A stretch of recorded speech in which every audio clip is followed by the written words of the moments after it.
Bună seara! Vă mulțumesc tuturor pentru prezență și bine ați venit la un nou eveniment din cadrul Anualei Timișoreană de Arhitectură. Acesta este un eveniment pe care cred că l-am așteptat cu toții destul de mult. Cel puțin eu și echipa mea am lucrat destul de mult la curatorierea acestui eveniment. Despre echipă am mai tot povestit, dar țin neapărat să știți că suntem 8 în această echipă, eu doar coordonez. Cu noi lucrează Alex Cosma, Simina Cuc, Bogdan Isopescu, Robert Gianu, Alexandra Maier, Cristina Milici și Sergiu Sabău. Și alături de noi la fiecare eveniment sunt o grămadă de voluntari, care le mulțumim foarte mult pentru ajutorul pe care ne acordă de fiecare dată. Tot alături de noi, și fără ei sigur nu am fi fost astăzi aici în această formulă, sunt sponsorii noștri care vor fi cum vă da în această seară. COS, Lipoplast, Baumici, Stemal Rock sunt parteneri oficiali. Velux, Creaton, Macon, Aluterm, Knauf și Ghețe sunt sponsori principali. Avem și un partener de secțiune, Aluchionicștal, pe secțiunea educație. Ornella și Codrina sunt doar sponsori. Și în această seară sunteți aici la un eveniment din cadrul categoriei profesie. Evenimentul se numește Arhitecți despre arhitectură. Ne-am distrat destul de mult alcătuind această listă de invitați și fiecare, veți vedea, are un parcurs foarte diferit. Am fost foarte atenți la modul în care invitații noștri și-au construit drumul în profesie și la modul în care sunt atenți la contextul din care fac parte. Și cam atât cu româna pentru seara asta. Din respect pentru invitații noștri care nu sunt vorbitori de limba română, vom continua în limba engleză. So, good evening, and thank you for accepting our invitations. I was just welcoming everybody. And I would like to welcome here our first speaker, who is actually from Romania, Tudor Blășceanu. He's part from UNULAUNU, quite an interesting group formed of 5 people. 4 of them are here, the boys, from Inagrilio, their partner, who couldn't make it. But Tudor Blășceanu, Matei Blășceanu, Ciprian Rășoiu și Liviu Vasiu sunt aici cu noi. Are here with us, sorry. They're quite young, and they started really nicely with a very good project for the Biennale of Venice in 2010. And since then, they have been doing quite a very interesting work, which I'm going to let them show you. Thank you.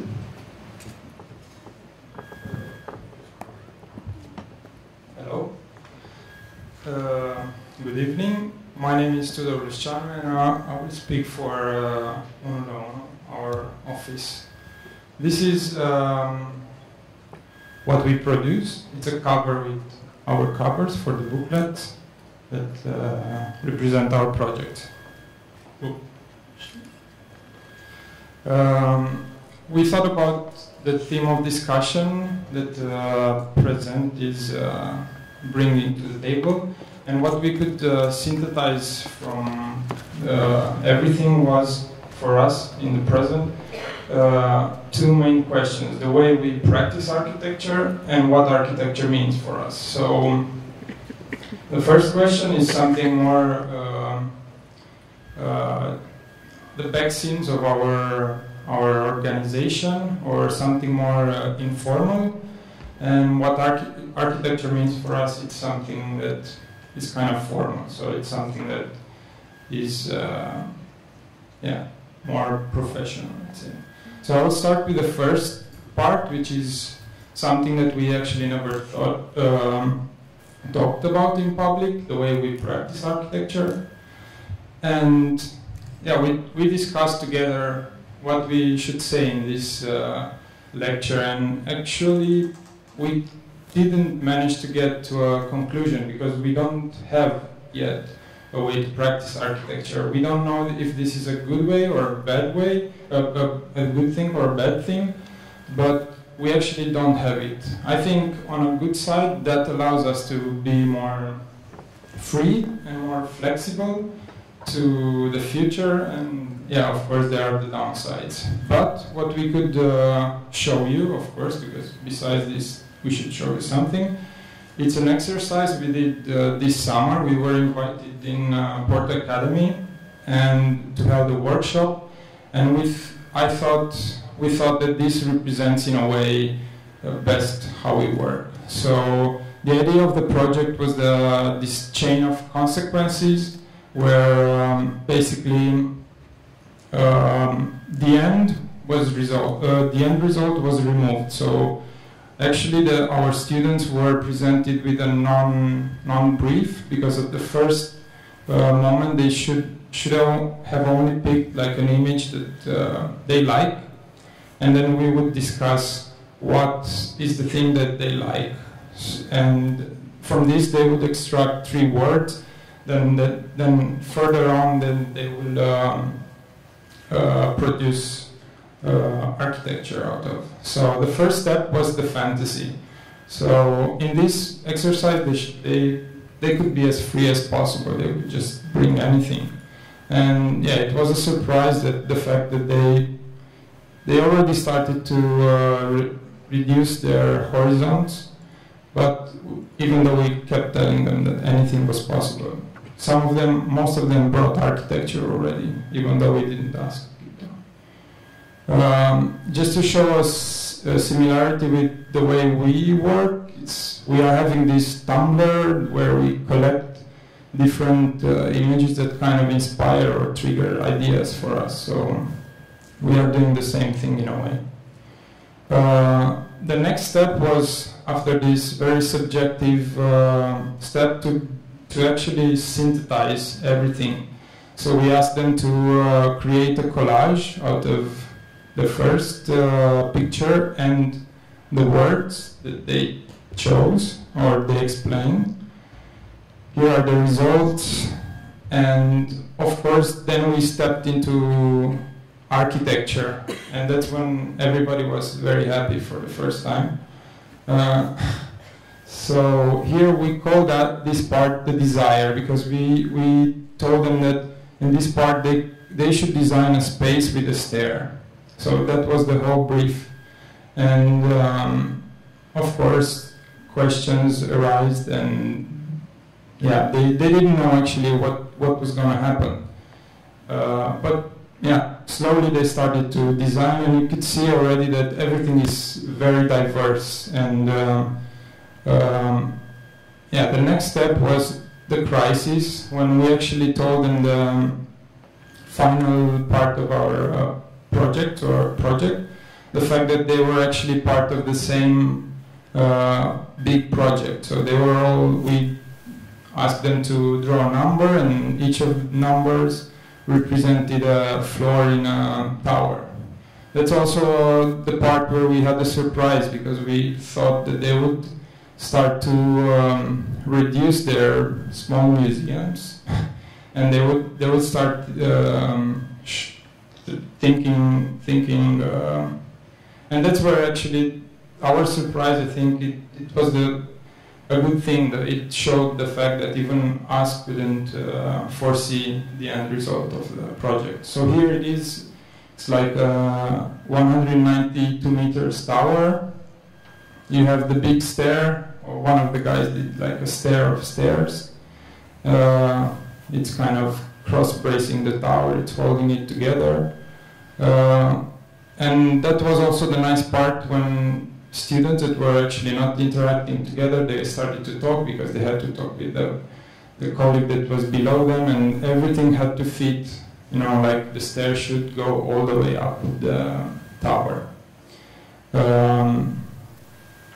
And yeah, these are the students and the section through everything. So you could go up the stair here, you could go up the big stair. You could see there are many, it's like a bubble tower.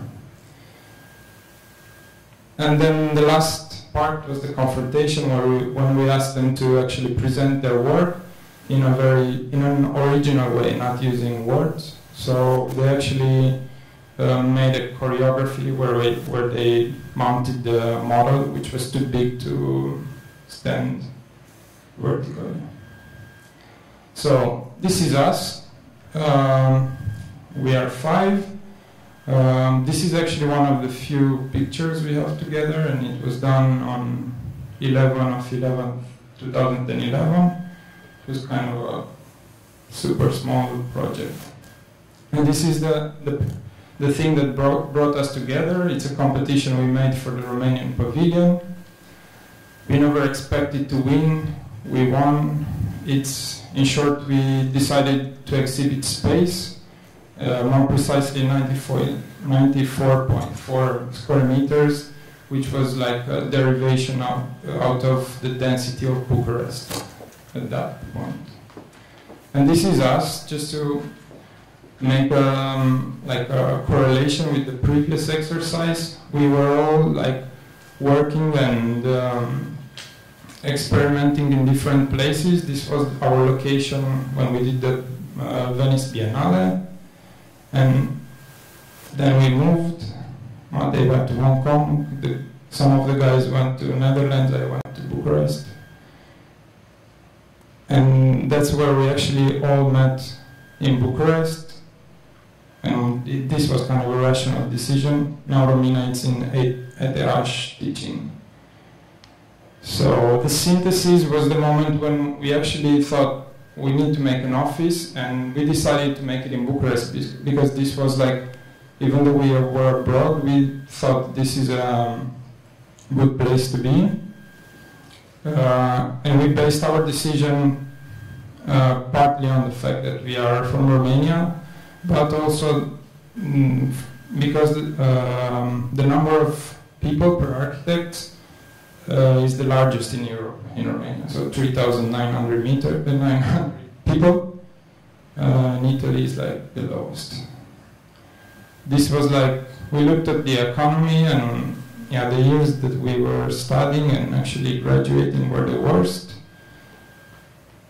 And this is where UNULAUNU happened, so it had kind of a shine of optimism.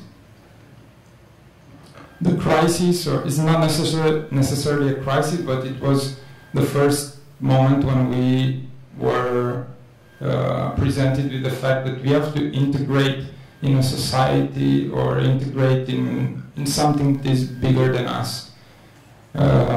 So we actually started from scratch, and with other people that we met and friends, we actually rented this place, and we had different architecture and model making, and so we basically worked together in building a sort of community, much like the tower, and we had to kind of learn to integrate our differences and find something positive about it. So here are like small projects that we did together. We kind of renovated the house, we created a garden. They are super small things, but nonetheless I think it's important. It's something that struck us as something that was more real than actually a project that you draw on paper. We held like little conferences for students visiting from abroad. We found innovative solutions to our pigeons that were shitting on our house, so we built this stair for the cats that were there to scare them away. So in the end we kind of end up with a nice working space. And I think the confrontation is, for us, it's this moment. We never thought about actually our steps until this point, and I think it's good to look back, and this is actually our work. I mean, it's more than 90 projects. We mapped more or less what they are about and how much we got involved together, or some of us. So here you can see, like, this is us, this is what happened with the projects and type of projects. So organized, they would be like, we did competitions, we did projects, and we did quite a few collaboration with other offices. Here's a big chunk of like PR and communication, and yeah, here are it's our own initiatives. Yeah, and that's the stage of our projects. I mean, I think maybe it's important, more important for us, but this is how it looks in a very abstract way. And I will just jump to what architecture means for us. And again, I think the best way to synthesize this is our project. We also, like with the Biennale, we didn't have so much theory behind it, it was just a project. So I think sometimes they speak better than a long text. So these are just like, I think, a selection of our work, some of the best projects that we think represent us, and I will present a few of them. One of them was, I think they are chronologically arranged. This is a house in Târgu Mureș. We call it House of Four Gardens, and you will see why. We were presented with a really nice plot, but a really, really big plot for a small house. So our first problem that we had to solve was placing the house, the small house. And we tried every corner of the plot, but in the end none of them had a specific point. And I think the only one that started to make sense for us was exactly in the middle, because you could control the borders of your site, and in this way you could also like create 4 gardens or 4 different ways of perceiving the space. So the first one would be like kind of a public, because people could even see it from the street. The second one would be semi-private, because like your visitors could go, and then the third and fourth would be super private. This is the house. The house is following the topography, and that's why it's creating 2 floors. One, it's having the living room and the day spaces like kitchen, and the matrimonial dormitory, and the one below it's having visitor rooms. And the only part that is actually connecting the gardens or the outside space, and it's an extroverted space, is the living room and the dining room. While on the other hand, the private spaces like the dormitory, the sleeping room, are connected with these internal gardens. This is the space below, and this is the house that is following the topography. So you could see from outside, the house is actually not telling the whole story, so it's kind of presenting only through a small opening one aspect of the house, while the rest is yet to be discovered. The project is still on hold for a long time.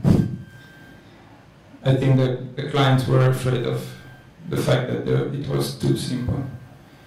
The second project, it's a competition we did in Italy, in Cenate Sopra, close to Bergamo. It's a city hall.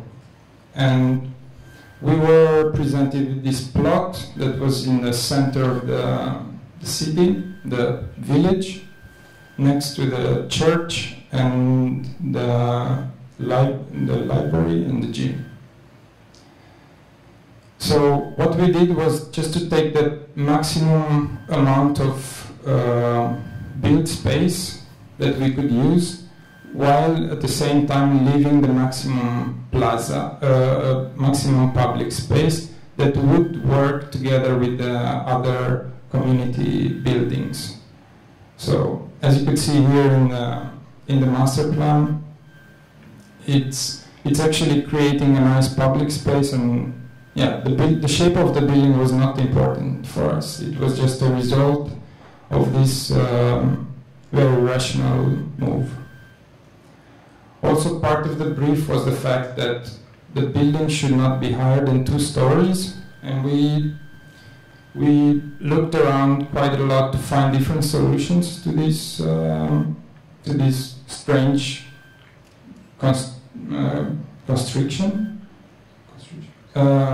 constraint.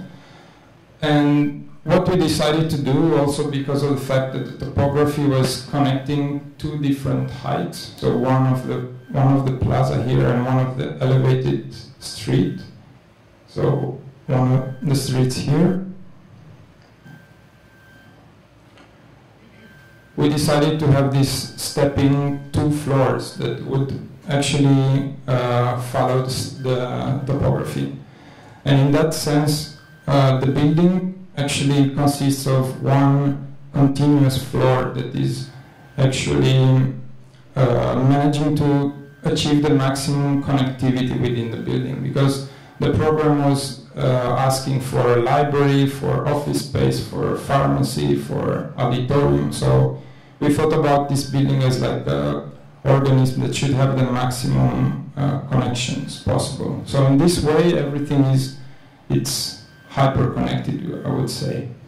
One other aspect, this stepping was creating a problem in the way the internal space was defined.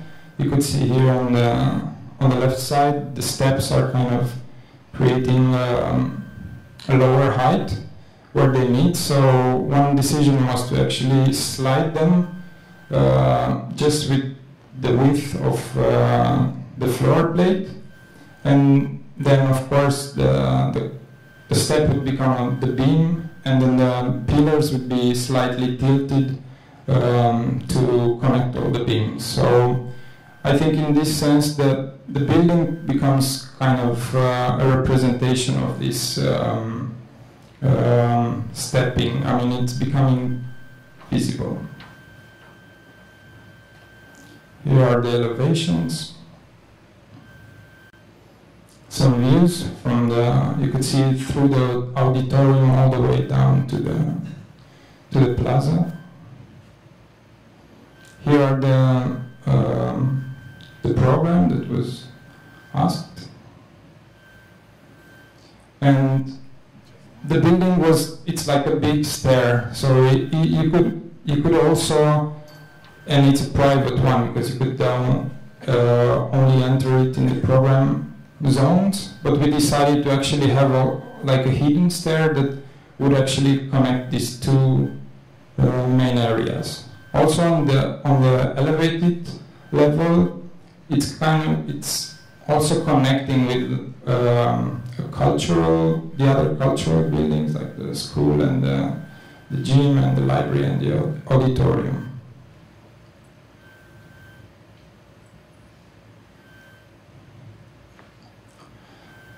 Here is another house we did in close to Bucharest for a movie director in Romania.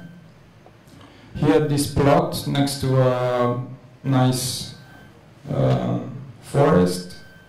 There was a road here. I mean, they were building it, and we thought about how can we achieve a sort of intimacy that this man wanted for his house in such a special location, because if you'd place the house anywhere else, you'd kind of reveal everything from the first moment.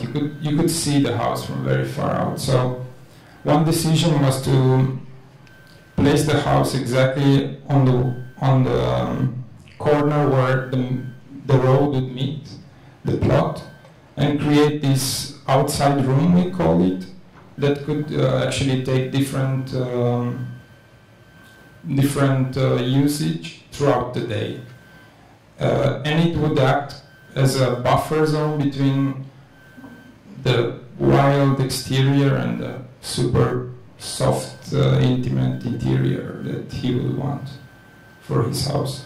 So in that sense, we would have two different types of exterior space, one that was very organized, this exterior room, and then the other one which we would imagine kind of an extension of the forest. The house works quite simple. You would enter through here, and then you meet this space that is actually connected with two very important rooms within the chemistry of the house. So one is the kitchen, where he would say like they would spend the most time, and then the other one was the studio. Needless to say, they are both oriented, one towards the entrance and the other one to the fireplace outside fireplace. So yeah, this is the view when you enter. We imagine this space that it could hold like from movie screenings to parties, or kids could just play there, or you could just like build stuff. Or the only room that is actually connecting these two different landscapes is the living room, much like we did in the house, in the previous house for the in Târgu Mureș.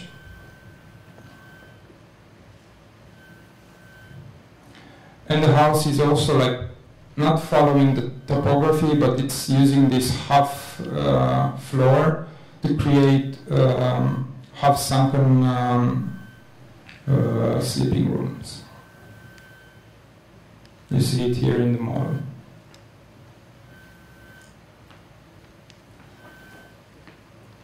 And the parents would have their own little apartment, let's say, that would connect to outside through and to their studio, and of course, yeah, the bathroom. And there is a secret stair connecting this elevated terrace that is up here. And it's, yeah, basically this stair is connecting all this apartment, and it's something that we thought it's kind of nice because it's not in any way very public, or you cannot see it. You can almost walk by and you just don't notice it. So the living room was the highest room in the whole house. That's how it's also. That's why it's also creating the two floors. So here, above the half-sunken sleeping rooms, there are like a projection room and the studio of his wife. That's the view from outside. And yeah, one other request was that the house would be built out of, not request, natural materials. We proposed ground earth. We are still waiting for a decline. Another competition we did was in Bucharest. We were invited to this competition with 6 other offices from Bucharest, and it was for the embassy in Kuwait. This is a collaboration with some of the people you first saw in our office house. So we actually made a super big team of 12 architects and worked super intensely for a short period of time.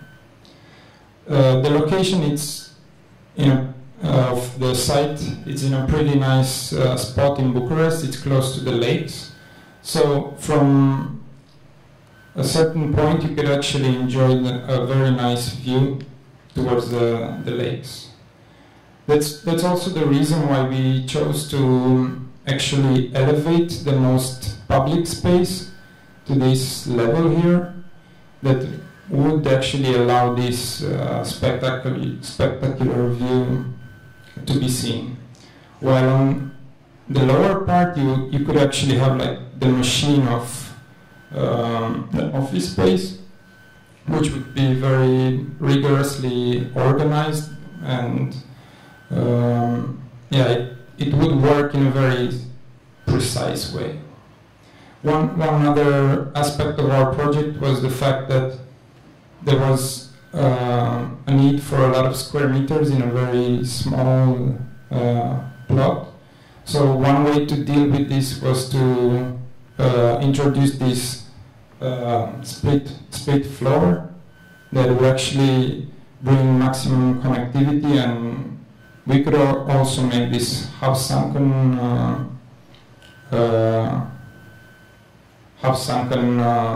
courtyard that would actually bring, we could gain more square meters, and our building could be deconnected, let's say, from the street level. One major thing was the security of this space, and I'm not sure if we knew how to deal with this, but we imagined that this gap would kind of protect it in a way. So that's why the only 2 points where the street level and the house meet are here. That's an entrance for visa applicants and staff, and also here it's an entrance for VIP. Also the VIP people are connected with like a super fast shortcut to the elevated space. So you can see here how this space would work, and we imagine this protocol, how they call it, like a very, very flexible room where you could actually hold like from small spectacles or shows to nice dinner parties.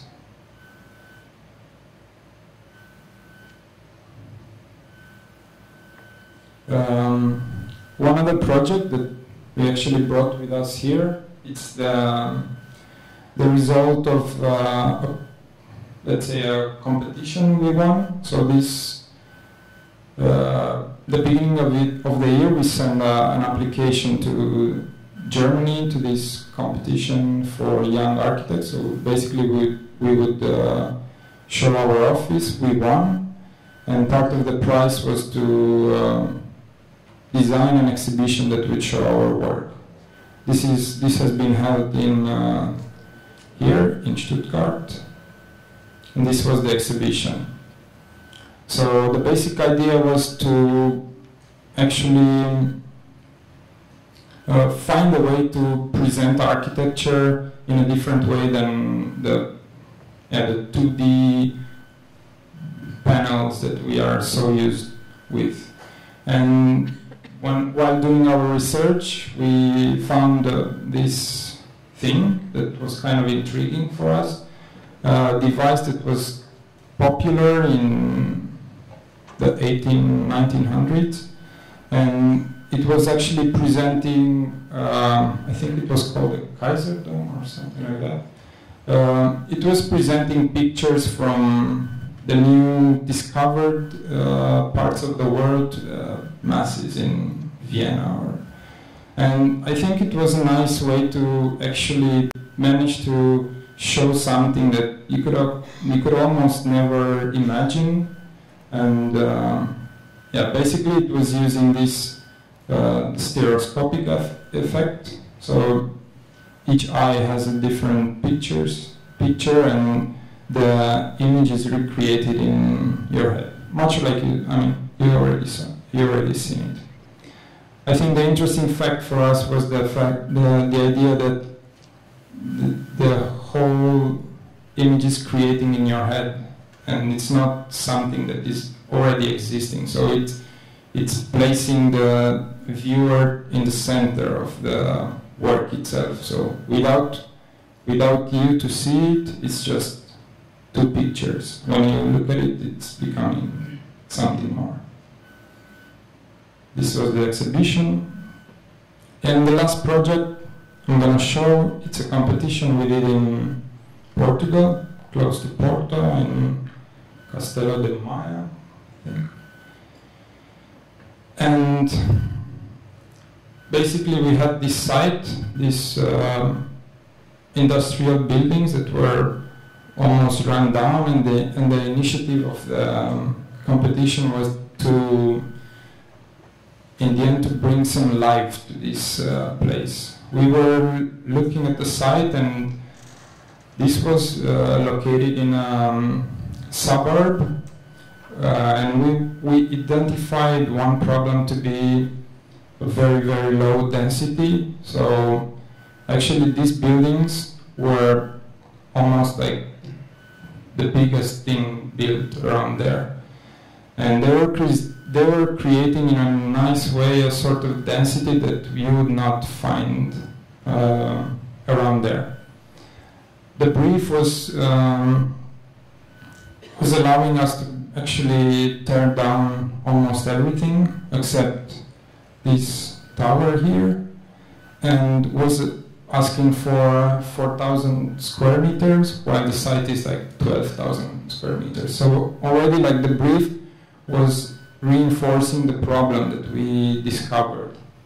So we thought about our first step, and the main idea was to actually keep everything, or most of it, still there, and actually build around it this this building. We call it like infrastructure, half building, which would actually work as a frame. It would split the site maybe in different smaller parts, and would work as like a frame that would keep these buildings still. They would keep them not to fall apart. And then we imagined that this program that they were presenting, that they would slowly be populated. So, and the only thing that was required was also this gas station. So you could see here with blue on the exterior of this infrastructure, you get this everything that is related with cars, so parking and gas station and other parking, while in the middle you get cultural programming. This is the gas station. This is a stairway leading to a terrace here. And these are actually the two main public spaces created. One is more rigid, more formal, and the other one on the exterior of this infrastructure more informal. This is the one here.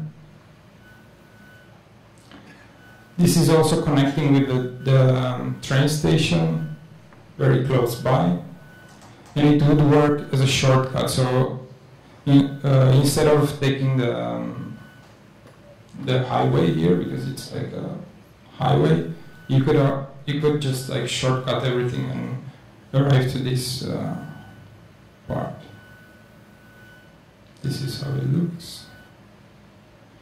This is, everything planned out. So you would have like artists, like a small plant, green nursery, and then restaurant and disco and artists. And so I think that the programming was very loose. The main idea is to bring some life into these buildings. So, yeah. Thank you. This is